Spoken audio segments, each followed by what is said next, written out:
ብዙ በገና ደርዳሪዎች ትኩረት አይሰጡትም። ነገር ግን ከጣት ልምምድ እስከ ቅኝት መረዳትና ቮካል ኤክሰርሳይዝ ያገለግላል። የብዙ በገና ደርዳሪያኖችን ችግርም ይፈታል። ዛሬ እነዛን ቴክኒኮች እናያለን። እስከ ቪዲዮ መጨረሻ አብራችሁን ቆዩ። በስመ አብ ወወልድ ወመንፈስ ቅዱስ አሐዱ አምላክ አሜን። እንግዲህ ከላይ በመግቢያው እንደነገርኳችሁ የምናያቸው ቴክኒኮች ያው ብዙ ጊዜ ትኩረት አንሰጣቸውም።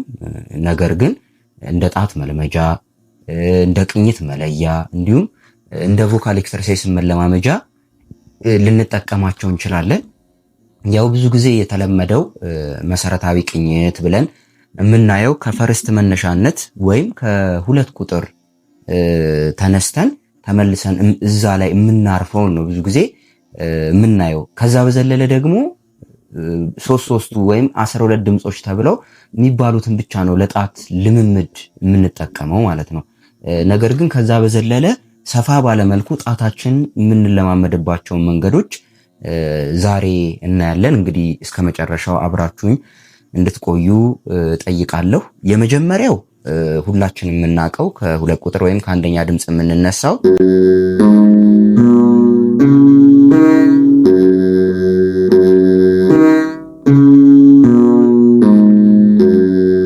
ይሄኛው እንግዲህ ከአንደኛ ድምጽ ተነስተን አንደኛ ድምጽ ላይ የምንጨርሰው ነው። ብዙ ጊዜ እናገረዋለሁ። ቅኝት ማለት መነሻው መድረሻ የሆነ የድምጽ ርቀት ያለው ነው ብለናል። ስለዚህ መነሻው መድረሻ እስከሆነ ድረስ መለማመድ መቻል አለብን ማለት ነው። አሁን ከዚህ ከአንደኛ ድምጽ ወይም ከሁለት ቁጥር ነው የተነሳነው። አሁን ቀጣይ ደግሞ ከሁለተኛ ድምጽ ወይም ደግሞ 3 ቁጥር ከሚባለው ተነስተን እዛው እንጨርሳለን።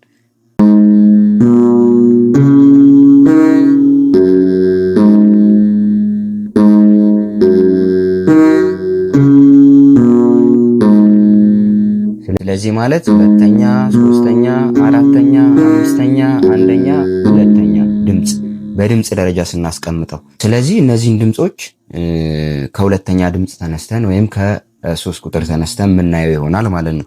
ሌላው የምናገኘው ከየት ነው? ከሶስተኛ ድምጽ የምንነሳው ወይም በነባሩ ከአንድ ቁጥር የምንነሳው ማለት ነው።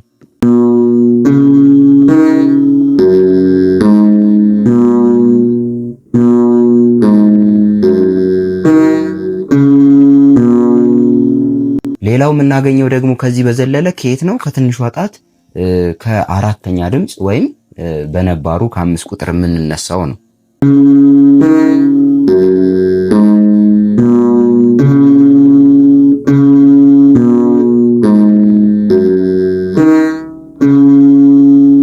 እሺ መጨረሻ የሚቀረን ደግሞ ከየት ነው? ከቀለበት ጣት ወይም ከ5ኛ ድምጽ ወይም ደግሞ በነባሩ ከ4 ቁጥር የምንነሳው ነው ማለት ነው።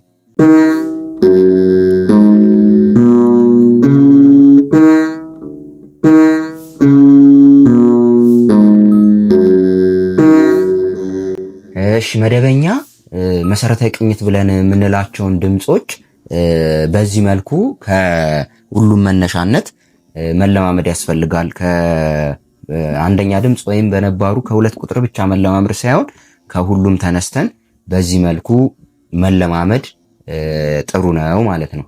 ሌላው በሁለተኛ ደረጃ የምናገኘው ሁለት ድምጾችን አንድ ላይ ያደረጉ መለማመድ ማለት ነው። ሁለት ድምጾችን አንድ ላይ ያደረጉ፣ ይሄም ከሁሉም መነሻነት እየተነሳን መለማመድ አለብን። ለምሳሌ ከአንደኛ መነሻነት ወይም ከሁለት ቁጥር እንነሳ።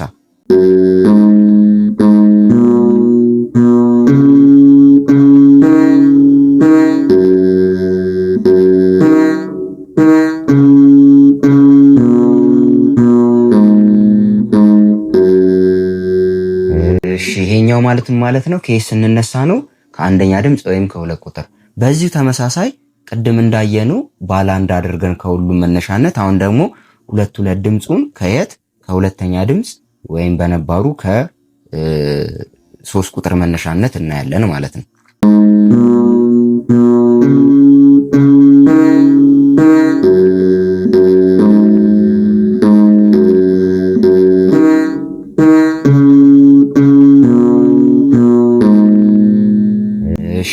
በዚህ መልኩ ከቀጠልን ቀጣይ ደግሞ ቀጥታ ወዴት እንሄዳለን?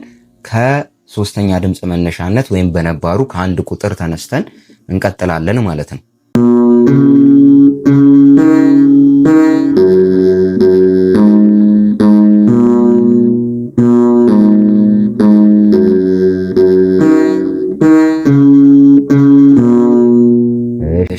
ቀጣይ ደግሞ ከትንሿ ጣት ወይም ከአራተኛ ድምፅ ወይም በነባሩ ከ5 ቁጥር መነሻነት ተነስተን ይህንን ባለ 2 ድምፅም እንለማመዳለን ማለት ነው።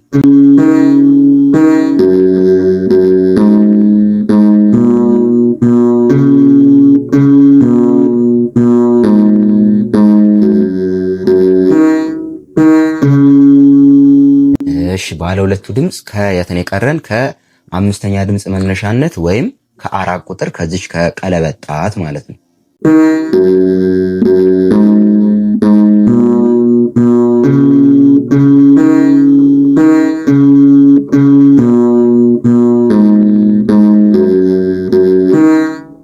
እሺ በዚህ መልኩ 2 ድምፅ ያልናቸውንም አስቀመጥን ማለት ነው። 2 ድምፅ ያልናቸውን አሁን ደግሞ በተለምዶ ወይም ደግሞ በብዙ ትምህርት ቤቶች ላይ ባለ 12 ድምፅ ይባላል። ግን 3 ድምፆችን አንድ ላይ አድርጎ ወደፊትም ወደ ኋላም መለማመድ የሚለውን እናያለን። ይሄንንም ልክ በተመሳሳይ ከአንደኛ ድምፅ እስከ 5ኛ ድምፅ ባሉት ወይም 5ቱም ጣቶች ላይ መነሻነት እያደረግን እናያለን። ከአንደኛ ድምፅ ወይም በነባሩ ከ2 ቁጥር ተነስተን እናያለን።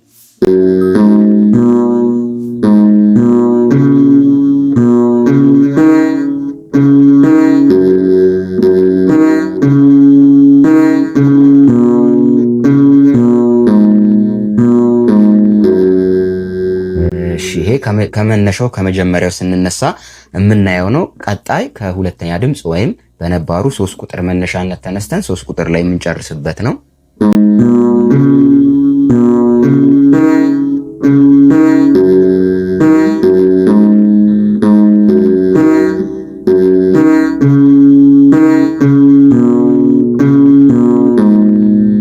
እሺ ይሄኛው ደግሞ ከ2ኛ ድምፅ ወይም ከ3 ቁጥር መነሻነት ያለው ነው። ቀጣይ ደግሞ ከዚህ ከአውራ ጣታችን ከ3ኛ ድምፅ ወይም በነባሩ ከ1 ቁጥር መነሻነት ተነስተን 3 ድምፅ እዛው እንጨርሳለን ማለት ነው።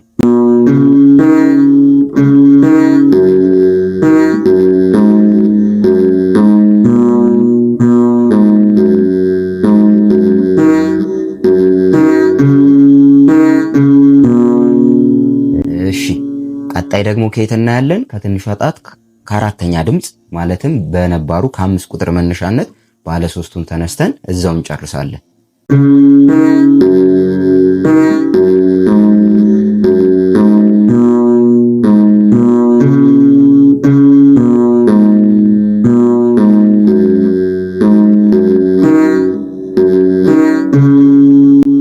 እሺ የቀረችን 3 ድምጿ ከየት ነች?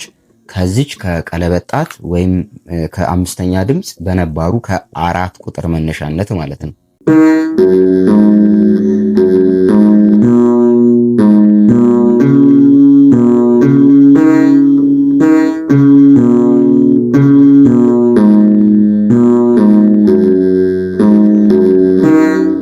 ስለዚህ እነዚህን ልምምዶች ያው ረጋ አርጌ ያልኳቸው በደንብ እንድትለማመዷቸው ነው። በደንብ ከተለማመዳችኋቸው በኋላ ደግሞ ሌሎች ቴክኒኮች አሉ እንዴት እንጠቀምባቸዋለን የሚሉ ምናልባት አንድ ቪዲዮ ያዘጋጀሁት አለ ጣት ልምምድ ወይም የድርደራ ዘዴዎች የሚል ሊንኩን ዲስክሪፕሽን ላይ አስቀምጣለሁ። ብትመለከቱ ይጠቅማል። ከጣት ልምምድ ጋር የተያያዘ ስለሆነ ከዚህ ከጣት ጋር በተያያዘ እንግዲህ በተለምዶ ድርብ የሚባለውን ጣት ማፍጠኛ ዘዴዎች፣ ጣት ማለማመጃ ዘዴዎች እንግዲህ ቀጣይ በደንብ የምናያቸው ነው የሚሆኑት። ያው ለዛሬ በጣም እየረዘመ እንዳይሄድ ነው ተከፍሎ እንዲቀመጥ ያደረኩት።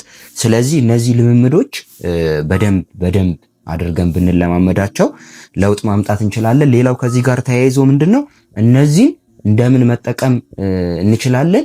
እንደ ቅኝት መረጃ ወይም ቅኝቶችን ለማዳመጥና ለመያዝ ለማለት። ለምሳሌ አሁን ከአንደኛ ድምፅ ብንነሳ